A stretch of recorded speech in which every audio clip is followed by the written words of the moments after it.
সময়টা ছিল 19 মার্চ 2021। আইসল্যান্ডের ভয়ঙ্কর একটা অগ্নিগিরির অগ্নুৎপাত হয়, যেটি এতটাই ভয়ঙ্কর ছিল যে 40 কিলোমিটার দূর থেকে মানুষ এটাকে দেখতে পেয়েছিল। আজকে সারা দুনিয়া জুড়ে এই ভলকানিক ইরপশন ব্যাপারে বিজ্ঞান ও গবেষকরা বিভিন্ন ধরনের রিসার্চ করছে। এটি কোনো সাধারণ আগ্নেয়গিরি নয়, এর পিছনে একটা রহস্য লুকিয়ে আছে। কি সেই রহস্য? এই আগ্নেয়গিরির অগ্নুৎপাতটি সারা পৃথিবীর গবেষকদের কেন অবাক করে রেখেছে? আজকের দিনে আগ্নেয়গিরির অগ্নুৎপাত দেখা একটা ট্যুরিস্ট অ্যাট্রাকশন হয়ে গেছে। দেশ বিদেশ থেকে বহু মানুষ কেন আইসল্যান্ডে আসছে আগ্নেয়গিরির অগ্নুৎপাত দেখার জন্য? বিস্তারিত জানবো আজকের এই ভিডিওতে, তাই ভিডিওর শেষ অবধি থাকুন। আমাদের পৃথিবীটা রহস্যজনক। আমরা অনেকেই চিন্তা করি এই পৃথিবীতে এত বড় বড় পর্বতচূড়া কিভাবে তৈরি হলো। আমাদের পৃথিবীতে যত পাহাড় পর্বত রয়েছে 70 কোটি বছর আগে এমন আগ্নেয়গিরির মাধ্যমে তৈরি হয়েছিল। সমুদ্রের তলের কথা বলুন অথবা আমাদের উঁচু উঁচু পাহাড়ের কথাই বলুন, প্রায় বেশিরভাগই আগ্নেয়গিরির জন্যই তৈরি হয়েছে।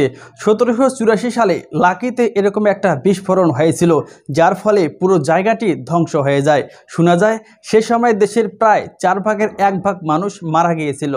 এরপর 1883 সালে প্রশান্ত মহাসাগরে জাভা এবং সুমাত্রা দ্বীপের মাঝে অবস্থিত কাকাতুয়া আগ্নেয়গিরিতে প্রায় 26টি শক্তিশালী হাইড্রোজেন বোমার ন্যায় বিস্ফোরণ ঘটেছিল। আর 2010 সালে ইউরোপে বিস্ফোরণের ফলে সেখানে প্রায় সব সড়কগুলো বন্ধ হয়ে গিয়েছিল। সারা দুনিয়ায় প্রায় 500টি সক্রিয় আগ্নেয়গিরি রয়েছে, আর এগুলি প্রায় সবগুলি রিং অফ ফায়ারের অন্তর্ভুক্ত। পৃথিবীতে দেখার জিনিস কম নেই। ভৌগোলিক ও প্রাকৃতিক পরিস্থিতি এটাকে সবার চেয়ে আলাদা করে রেখেছে। ভূপৃষ্ঠের উপরে তাকালে দেখতে পাই গাছপালা, জীবজন্তু, নদী, পাহাড় পর্বত। এগুলি ছাড়াও আমাদের পৃথিবীর হাজার হাজার ফিট গভীরতায় আরও অনেক ধরনের রহস্য, যেগুলোর ব্যাপারে হয়তো আমরা অনেকেই জানি না। আইসল্যান্ডে প্রায় 800 বছর আগে একবার সক্রিয় আগ্নেয়গিরি দেখতে পায় সেখানকার মানুষজন। আজ থেকে অনেক দিন আগে হাজার হাজার ভূমিকম্পের পর ফ্রাগাডেল মাউন্টের আগ্নেয়গিরিতে খুব ভয়ঙ্কর একটা শব্দ শোনে মানুষ। আপনাদের জানিয়ে রাখবো এই ভয়ঙ্কর ইরাপশনটির বিষয়ে। আইসল্যান্ডের রাজধানী দক্ষিণ পশ্চিমে অবস্থিত প্যালেন্সের থেকে 40 কিলোমিটার দূরে প্রায় 800 বছর আগে এটি ভেতর ভেতর জ্বলছিল। বিস্ফোরণের পরে এটার থেকে যে লার্ভা বের হয়েছিল তা 2 কিলোমিটার দূরে থেকে মানুষ লক্ষ্য করতে পেরেছিল। ভিড়ভাড় এলাকা থেকে এই আগ্নেয়গিরিটি অনেক দূরে অবস্থিত হওয়ায় সাধারণ মানুষের কোনো ক্ষতি হয়নি সে সময়।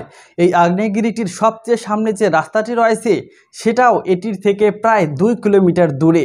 প্রায় 800 বছর থেকে জ্বলতে জ্বলতে যখন এটি বিস্ফোরণ হয়, তখন এটির ভিতর থেকে যে লার্ভাটি বের হয় সেটা থেকে পুরো পাহাড়কে আগুনের গ্লাসের মতো দেখতে লাগে।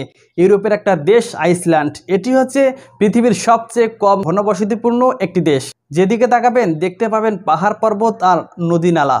মেড আটলান্টিক হ্রদে অবস্থিত একটি জায়গায় অনেক সক্রিয় আগ্নেয়গিরি দেখতে পাবেন এবং পুরো আইসল্যান্ডে 30টি সক্রিয় আগ্নেয়গিরি রয়েছে।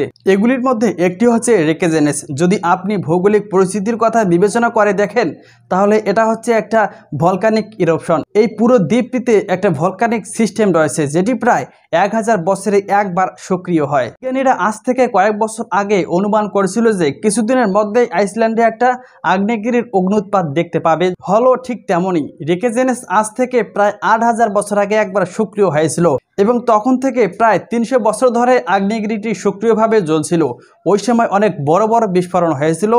এতদিন ধরে নিষ্ক্রিয় থাকার পর আগ্নেয়গিরিটি আবার জেগে গেছে।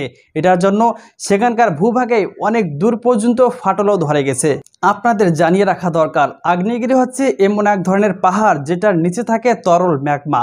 পৃথিবীর গভীরতার উচ্চচাপের জন্য সেই ম্যাগমাটি বাইরে বেরিয়ে আসে।